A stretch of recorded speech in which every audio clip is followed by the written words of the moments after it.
The year is 1960, and the Summer Olympics are being held in Rome, Italy.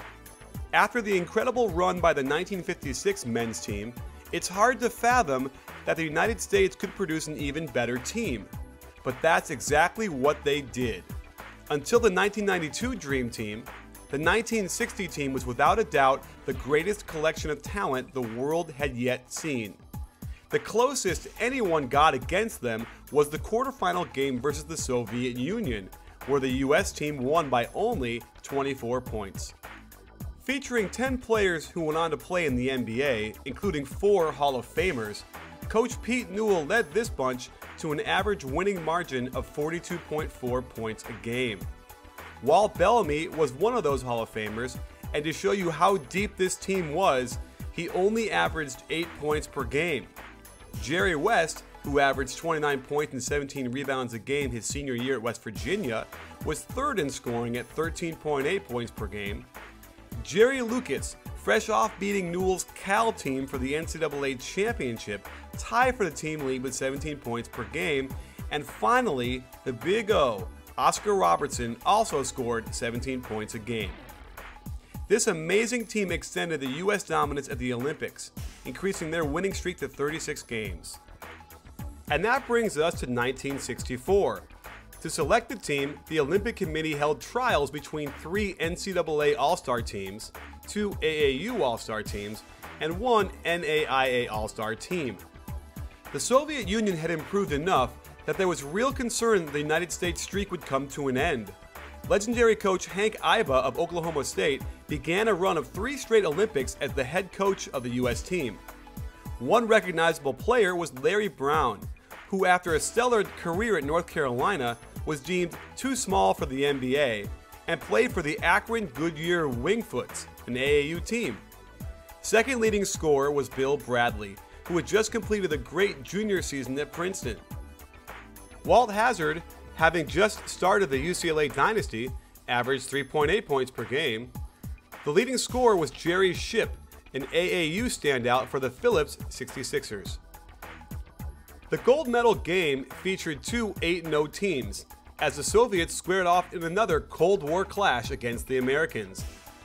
While the Soviets jumped out to an early lead, their star player Alexander Petrov got into early foul trouble, and the U.S. cruised to a 73-59 victory.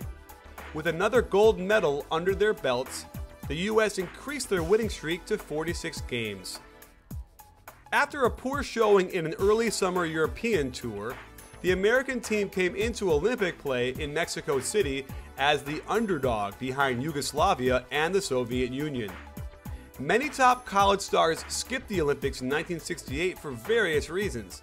The biggest star was Kareem Abdul-Jabbar, who boycotted the games to protest the unequal treatment of African Americans in the United States. This gave Spencer Haywood a chance to make a splash on the international stage. And what a splash that was! The youngest player at the time to make an Olympic squad, he led the team with 16 points per game. He made his way to the University of Detroit, where he dominated, and then became part of a suit that paved the way for free agency in the NBA. Hank Iba coached this team to another gold medal, but missed out on a rematch with the Soviet Union when the Yugoslavians upset the Soviets in the semifinal. The gold medal game was tight at halftime, but the US team reeled off 17 straight points to cruise to victory. Their streak extended to 55 games. And this brings us to an infamous moment in American Olympic basketball. For the first time, the team was assembled by having a large tryout of top amateur and college players in the country. 66 players competed for 12 spots, with Jim Brewer, Bobby Jones, and Doug Collins being 3 of the standouts. Notably, Bill Walton boycotted to protest America's presence in Vietnam. The Summer Games were held in Munich, and just days after a cowardly massacre that left 11 Israelis dead, the games were resumed under a dark pall. The U.S. had cruised past every opponent except for Brazil to set up a gold medal rematch with the Soviet Union. Both teams had 8-0 records, and the Soviets took control early with a 7-0 start and a 5-point lead at the half.